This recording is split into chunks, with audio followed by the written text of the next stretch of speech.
गंगपुर गांव में हीरा नाम का बैंड वाला रहता था।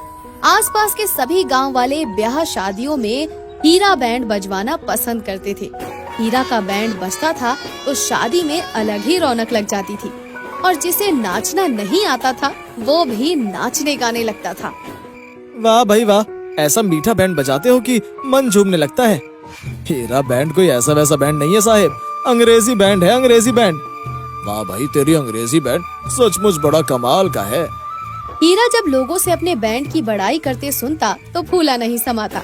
हमेशा बैंड की धुन में रहता और बैंड वाली ड्रेस में ही घूमता था। एक दिन बैंड वाली ड्रेस पहनकर वो घर आता है तो उसे देखकर उसकी नटखट बेटी छन्नो हंसने लगती है। ई का बापू, घर में भी बैंड वाला बनकर आए हो का? अरे बैंड मास्टर हूँ, बैंड मास्टर, पूरे 25 बाजे वालों का हेड। थोड़ा बन ठन कर तो रहना ही पड़ता है ना। तभी हीरा की पत्नी मुनिया आ जाती है और हीरा पर बात मारते हुए कहती है, ये का बैंड मास्टर हो, कोई कोतवाल थोड़ी ना हो जो तुम्हारा ड्रेस का कोई रौब सौब हो। तू तो चुप ही कर, तेरे जैसी गवारन हीरा बैंड मास्टर का रौब और रुतबा कभी नहीं समझ सकती। छन्नो अपने पिता को बैंड मास्टर बनकर बैंड बजाते देखती तो फूली नहीं समाती थी।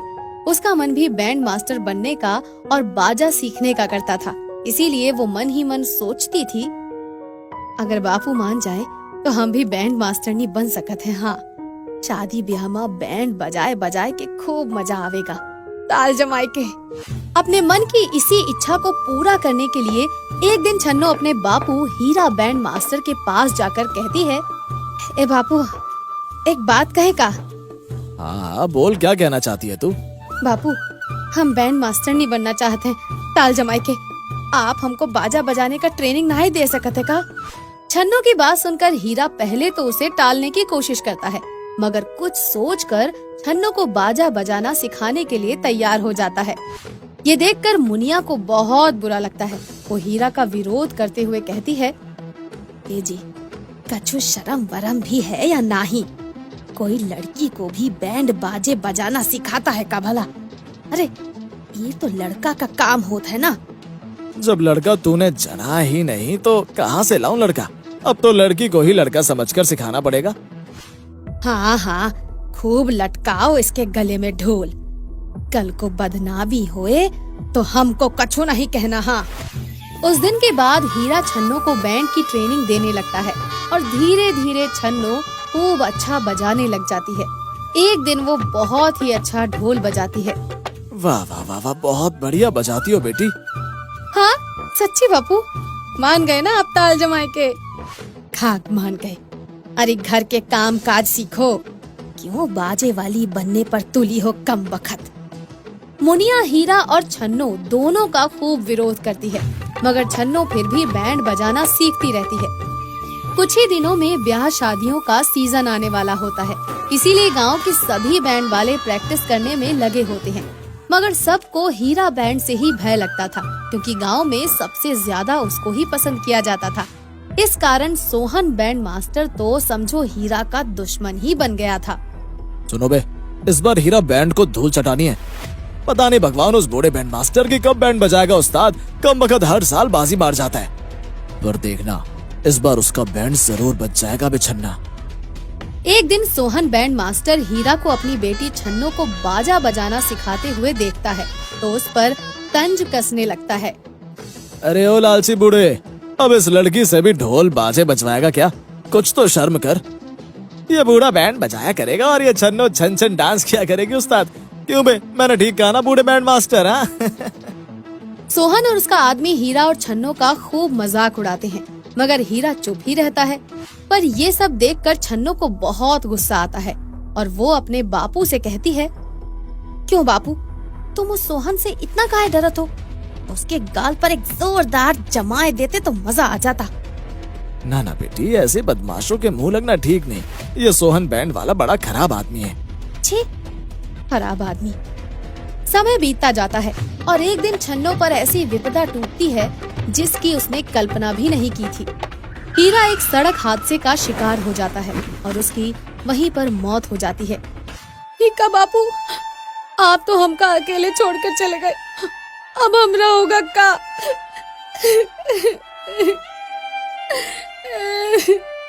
रे बिटिया, रो मत। अब रोने से तोहार बापू लौट कर नहीं आएगा रे। चुप जा ए बेटे, चुप हो जा रे। हीरा के मरने के बाद उसके बैंड में काम करने वाले सभी लोग काम छोड़कर चले जाते हैं और उसकी दुकान में रखे बाजों पर धूल जमने लगती है। ये देखकर छन्नो बहुत दुखी हो जाती है। बापू, अब हम क्या करें? हम अकेले पड़ गए बापू। दुश्मन की नजर लग गई हमरे बैंड को। हाँ। हीरा की मौत के बाद सोहन की तो जैसे लॉटरी ही लग जाती है। अब पूरे गांव में उसी का सबसे अच्छा बैंड था और ब्याह शादियों में सबसे ज्यादा वही चलता था। सोहन लोगों से मुंह मांगे पैसे लेता और खूब कमाई करता। एक दिन किसी की शादी में सोहन का बैंड बजता है तो छन्नो को ये सब देखकर अपने पिता की याद आ जाती है। बापू बैंड मास्टर की ड्रेस में कितने अच्छे लगते थे। क्यों ना मैं बापू की जगह ले लूं? जब लड़कियां हवाई जहाज उड़ा सकती हैं, तो बैंड क्यों नहीं बजा सकती? हाँ, यही सोचकर छन्नो अपने बापू के बैंड को फिर से चलाने का निर्णय लेती है। मुनिया उसे रोकने की कोशिश करती है मगर वो किसी की नहीं सुनती। अरे तू पागल हो गई है का? अकेली लड़की बैंड को कैसे संभालेगी रे? छन्नो बैंड मास्टरनी बनके संभालेगी अम्मा। और सुन, छन्नो का बैंड माँ सब लड़कियां ही होंगी। देखना, वो बदमाश सोहन बैंड वाले को नानी याद दिला देगी छन्नो। हाँ। छन्नो में ये लड़कों जैसा दम और जोश देखकर मुनिया मुस्कुराए बिना रह नहीं पाती। वो छन्नो का विरोध करना छोड़ देती है और उसे आशीष देने लगती है। ठीक है, तू जो करना चाहत है बिटिया, वो कर। भगवान तुझे अच्छी जिंदगी दे मेरी बच्ची। समय के साथ साथ कुछ ही दिनों में छन्नो बैंड वाली बन जाती है और उसका बैंड कुछ ही दिनों में सबका चहेता बैंड बन जाता है। ब्याह शादी, तीज त्योहार सभी पर लोग उसी का ही बैंड पसंद करने लग जाते हैं। बाप तो बाप, बेटी उससे भी बढ़कर क्या मजेदार बैंड बजाती है नीला नीलमणि। अपना बेटे का शादी में छन्नो का बैंड ही बजवाना है। हाँ, कोई और बैंड बजावा तो बैंड बजा दूंगी तुम्हारी। हाँ, समझे? तुम चिंता ना करो, बैंड बजेगा तो छन्नो का ही बजेगा, लीला लीनमणि। एक दिन गोपी नाम का एक लालची आदमी अपने बेटे मुरली की शादी में छन्नो का बैंड बजवाता है और पैसा देते समय लालच दिखाने लगता है। बेटे की तो अगले मारी गई थी, भला बैंड का 50,000 रुपए भी होता है क्या?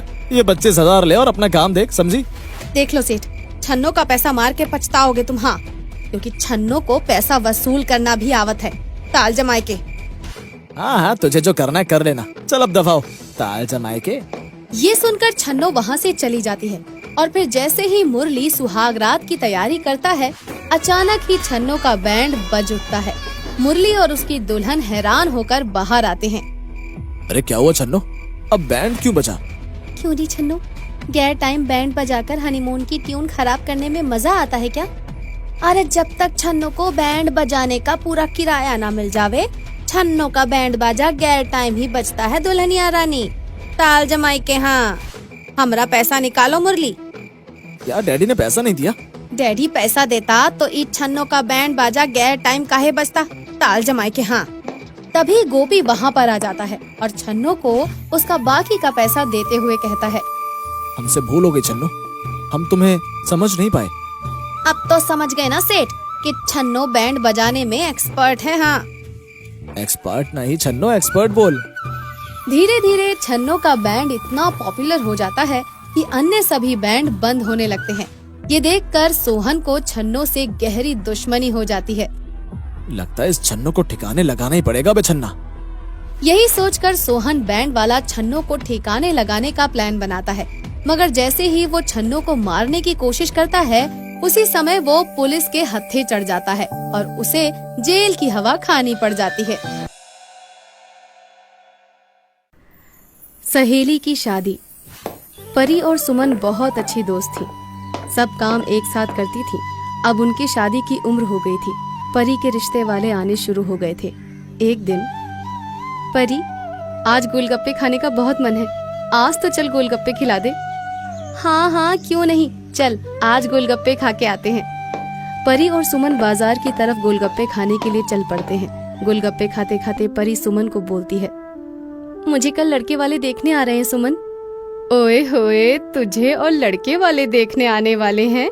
लड़का भी आ रहा है क्या? हाँ। फिर तो मजा ही आ जाएगा। देखना पड़ेगा आखिर वो क्या चीज है जो तुझे पसंद करेगा। अगले दिन रमेश नाम का एक लड़का परी को देखने आता है। परी रमेश की सादगी पर फिदा हो जाती है और शादी के लिए हाँ कह देती है। रमेश के माता पिता जल्द से जल्द शादी करने के लिए उसके माँ बाप से कहते हैं। दोनों पक्ष बहुत खुश होते हैं। परी सुमन के यहाँ मिठाई लेकर जाती है। ये ले सुमन, मिठाई खा, मेरा रिश्ता पक्का हो गया, अगले महीने शादी है। क्या कहा परी? अगले महीने शादी? अभी तो बहुत सारा काम है मुझे। नई ड्रेस लेनी है, मेहंदी वाले को बुक करना है, अरे ब्यूटी पार्लर भी तो जाना है। अरे रुक तो सही, शादी मेरी है और तैयारी तेरी है। पहले मेरी शादी की शॉपिंग तो करा दे। ये भी कोई कहने वाली बात है? तेरी शादी की सारी शॉपिंग तो मैं ही करूंगी और तेरी शादी में पहले ही बताए दे रही हूँ कि भरे भरे हाथों वाली मेहंदी लगवाऊंगी मैं। उससे पहले तुझे मुझे मेहंदी लगानी होगी, समझ गई? तो उससे लगवाऊंगी, नहीं तो नहीं लगवाऊंगी। ठीक है बाबा, मेहंदी मैं ही लगाऊंगी। ये सब तो ठीक है, पर परी शादी करके तू मुझसे दूर हो जाएगी, मैं कैसे रहूंगी तेरे बिना?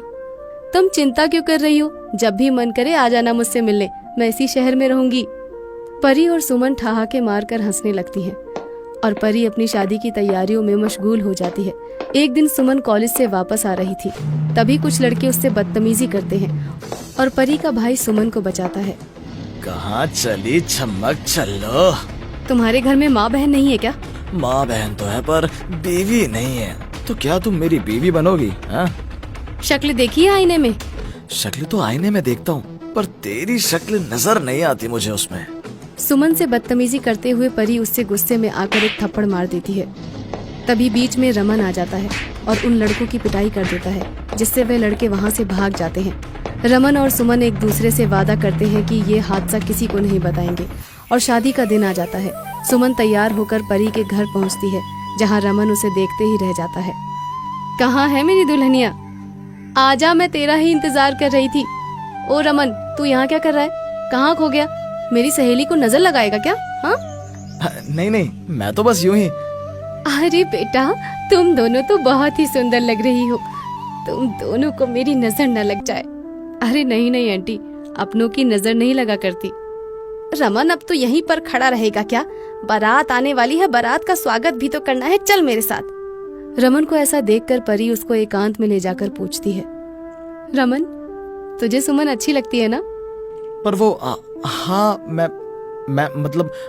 तुझे कुछ कहने की जरूरत नहीं है, मैं सब कुछ समझती हूँ, तेरी बहन हूँ आखिर। रमन वहाँ से किसी काम के बहाने चला जाता है। तभी बारात का शोरगुल सुनाई देता है। सभी बारात देखने के लिए भागते हैं। ये ले, अब तेरी बारात आ गई। अब तो तू खुश है ना? तेरे दूल्हे राजा तुझे लेने आ गए। एक दिन तेरा राजा तुझे भी लेने आएगा, सफेद घोड़े पर बैठकर, जल्द ही। वरमाला के लिए दुल्हन को बुलाया जाता है। तब सुमन परी को लेकर पंडाल की तरफ चलती है। जैसे ही वो स्टेज पर परी को लेकर पहुंचती है, वो आश्चर्यचकित रह जाती है और वो घबरा जाती है। परी, ये है क्या जिससे तुम शादी करने वाली हो? क्या हुआ? होश उड़ गए ना तेरे? सच में होश उड़ गए अब तो मेरे। लेकिन अब तेरे होश उड़ाने की बारी है। क्या कह रही है तू? मैं कुछ समझी नहीं। परी, मैं इससे तेरी शादी नहीं होने दूंगी। क्या बकवास करे जा रही है तू? मैं वरमाला डालने जा रही हूँ और तू कह रही है कि मैं इससे शादी ना करूँ? आखिर क्या बात है? बात ये है कि ये एक नंबर का छिछोरा और बदतमीज और गुंडा किस्म का लड़का है। इससे शादी करके तेरी जिंदगी बर्बाद हो जाएगी और मैं तेरी जिंदगी बर्बाद होते नहीं देख सकती। शोर सुनकर परी के माता पिता भी वहाँ पर आ जाते हैं। ये लड़का एक नंबर का आवारा है। तू जानती है क्या कह रही है और किस पर लांछन लगा रही है? मैं जानती हूँ अंकल जी, इस समय ये करना बहुत गलत है। अगर मैं चुप रही तो मेरी सबसे प्यारी दोस्त परी की जिंदगी अंगारों से भर जाएगी और मैं ये नहीं देख सकती। आज परी की शादी है और आज के दिन तू ऐसी बातें कर रही है। मैं तुझ पर कितना विश्वास करता हूँ। विश्वास करते हो ना, तो मेरी बात मान लो, क्योंकि कुछ समय पहले इसने मेरे साथ बदतमीजी करने की कोशिश की थी और मैंने इसके जवाब में इसको एक जोरदार थप्पड़ भी मारा था। क्या ये सच है रमेश? हाँ, सच है कि मैं इसी के कॉलेज में पढ़ता हूँ, पर यह भी सच है कि ये मुझसे शादी करना चाहती थी और मैं सिर्फ परी को पसंद करता हूँ। ये मेरे बेवजह गले पड़ रही है।